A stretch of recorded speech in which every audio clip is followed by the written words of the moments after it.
पिता के हृदय में भी ममता होती है। कंचन जब शाम में खाना बनाने गई तो देखा रसोई में बहुत सी चीज़ें खत्म थी। अब क्या करे, शाम भी हो रही थी, खाना भी बनाना है और शाम में जल्दी दुकान भी बंद हो जाती है। कंचन पर्स उठाकर जल्दी जल्दी बाजार भागी। वो जल्दी जल्दी घर का ज़रूरी सामान लेने भागी जा रही थी। शाम होने को थी, समय हो गया था बाजार बंद होने का। हड़बड़ी में उसने कुछ लिया और कुछ छूट गया। कभी शाम में इस तरह घर से निकली भी तो नहीं थी, तो डर भी लग रहा था। आधे रास्ते पर आई तो याद आया कि घर में आलू तो हैं ही नहीं। आलू लेना तो भूल गई। अब क्या करूं? बेटा तो हरी सब्जी खाता ही नहीं। आखिर माँ का मन था। उसने सोचा चलो वापस जाकर आलू ले ही लेती हूँ, जो होगा देखा जाएगा। कम से कम मेरा बच्चा तो खुश हो जाएगा, वरना आज उसको बिना खाए ही सोना पड़ेगा। वह पीछे मुड़कर वापस सब्जी चौक पर गई, जहाँ सब्जी मंडी थी। वहाँ अक्सर आलू प्याज मिल जाते हैं, लेकिन उसके जाने से पहले ही सबने अपनी दुकानें बंद कर दी थी। थोड़ी दूर पर एक सब्जी वाला अपना ठेला लिए तेज कदमों से चला जा रहा था। शायद उस बेचारे को भी तो डर था। पुलिस वाले सीधे डंडे बरसाने लगते हैं। अक्सर निरीह और लाचार लोग ही पुलिस के निशाने पर ज्यादा होते हैं, क्योंकि पुलिस वालों का जोर भी कमजोर लोगों पर चलता है। ताकतवर के पास जाने में वो भी तो डरते हैं। कंचन ने जोर से आवाज देकर उसे रोका। पहले तो उसने अनसुना कर दिया, पर 2-3 बार पुकारने पर वह ठिठक गया। पास जाकर कंचन ने पूछा, भैया आलू हैं क्या? वह बोला, दीदी हैं तो, पर ज्यादा नहीं हैं। अच्छा, जितना भी है दे दो मुझे।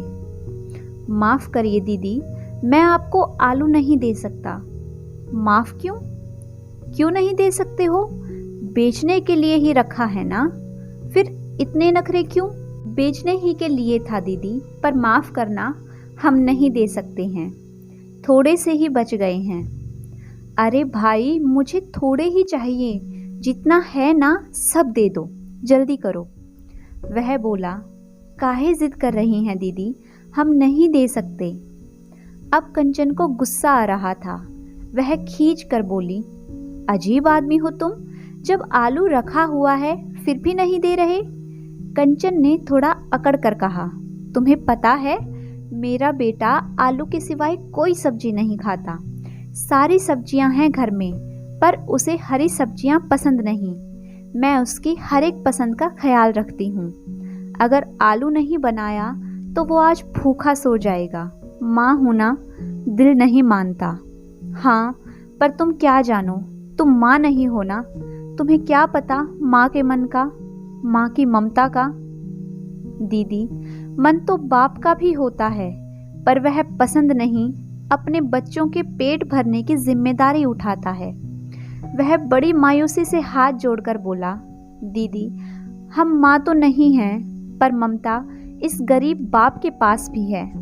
आज मेरी सब्जियां इस बंदी के फेरे में नहीं बिक पाई हैं। उतने पैसे भी नहीं मिले कि हम बिन माँ के बच्चों के लिए घर पर राशन लेकर जाएं। मेरे दोनों बच्चे मेरी टुकुर टुकुर राह देख रहे होंगे। कम से कम यही आलू उबालकर हम उनकी भूख तो मिटा देंगे। उसकी बातों को सुनकर कंचन के हाथों से सामान का झोला फिसलने लगा।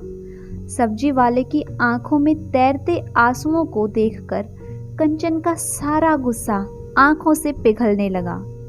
माँ की ममता एक पिता के दर्द के सामने बहुत छोटी हो गई थी। कंचन ने हाथ जोड़कर माफ़ी मांगी, बोली, भैया मुझे माफ़ कर दीजिए। फिर कंचन ने पर्स से 1000 रुपये निकाल कर दिए। बोली, भैया आप बच्चों के लिए राशन ले लीजिएगा। सब्जी वाले ने कहा, नहीं दीदी, मैं ये पैसे कैसे ले लूँ? कंचन ने बहुत ज़िद की और सब्जी वाले ने एक थैली में बचे हुए आलू डालकर कंचन की तरफ बढ़ा दिए। कंचन ने खुशी खुशी आलूओं को ले लिया और घर की तरफ चल दी। वह सोच रही थी, एक माँ के पास ही ममता नहीं होती है, एक पिता के पास भी ममता का सागर होता है। पिता को भी दर्द होता है अपने बच्चों के लिए। दोस्तों, ममता सिर्फ माँ में ही नहीं होती, अपितु पिता में भी होती है। बस पिता का त्याग और समर्पण किसी को नज़र नहीं आता। अगर आपको आज की मेरी ये कहानी अच्छी लगी है तो वीडियो को लाइक कीजिए, शेयर कीजिए। साथ ही अगर आपने अभी तक चैनल को सब्सक्राइब नहीं किया है तो जल्दी से चैनल को सब्सक्राइब कर लें। Thanks for watching.